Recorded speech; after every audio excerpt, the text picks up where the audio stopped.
राजा से विश्वासघात। एक बार विजयनगर के राज दरबार में एक यात्री राजा कृष्णदेव राय से मिलने के लिए आया। पहरेदारों ने राजा को उसके आने की सूचना दी। राजा ने यात्री को उनसे मिलने की आज्ञा दे दी। यात्री बहुत ही लंबा व पतला था। उसका सारा शरीर नीला था। वह राजा के सामने सीधा खड़ा होकर बोला, महाराज, मैं नील देश का नीलकेतु हूँ और इस समय मैं विश्व भ्रमण पर निकला हुआ हूँ।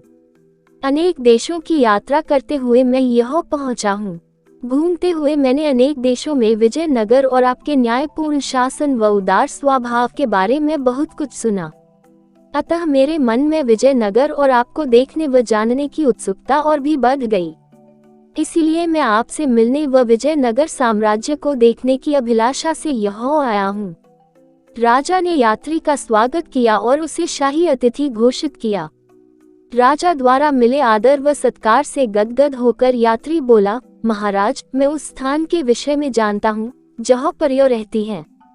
मैं आपके सामने अपनी जादुई शक्ति से उन्हें बुला सकता हूँ। ये सुनकर राजा बहुत उत्सुक हो गए और बोले, इसके लिए मुझे क्या करना होगा नीलकेतु? महाराज, इसके लिए आपको नगर के बाहर स्थित तालाब के किनारे मध्यरात्रि को अकेले आना होगा। तब मैं वह परियों को नृत्य के लिए बुला सकता हूँ। नीलकेतु ने उत्तर दिया।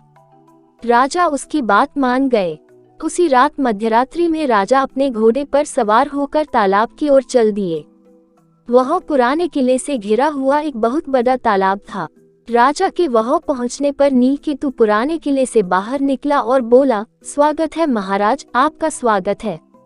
मैंने सारी व्यवस्था कर दी है और पहले से ही परियों को यहाँ बुला लिया है।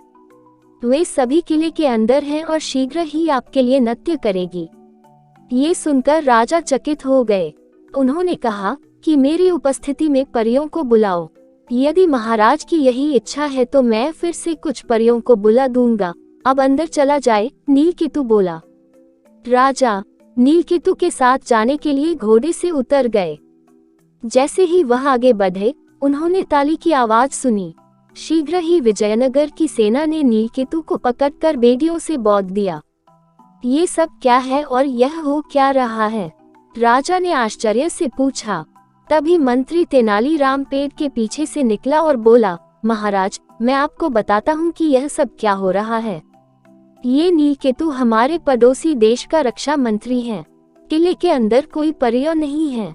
वास्तव में इसके देश के सिपाही ही वह परियों के रूप में छिपे हुए हैं। अपने नकली परों में उन्होंने अपने हथियार छिपाए हुए हैं। ये सब आपको घेर कर मारने की योजना है। तेनालीराम, एक बार फिर मेरे प्राणों की रक्षा के लिए तुम्हें धन्यवाद। परंतु ये बताओ कि तुम्हें ये सब पता कैसे चला? राजा बोले। तेनालीराम ने उत्तर दिया, महाराज, जब यह नीलकेतु दरबार में आया था तो इसने अपने शरीर को नीले रंग से रंगा हुआ था। परंतु ये जानकर कि विजयनगर का दरबार बुद्धिमान दरबारियों से भरा हुआ है, ये घबरा गया तथा पसीने पसीने हो गया। पसीने के कारण इसके शरीर के कई अंगों पर से नीला रंग हट गया तथा इसके शरीर का वास्तविक रंग दिखाई देने लगा। मैंने अपने सेवकों को इसका पीछा करने के लिए कहा। उन्होंने पाया कि ये सब यहाँ आपको मारने की योजना बना रहे हैं।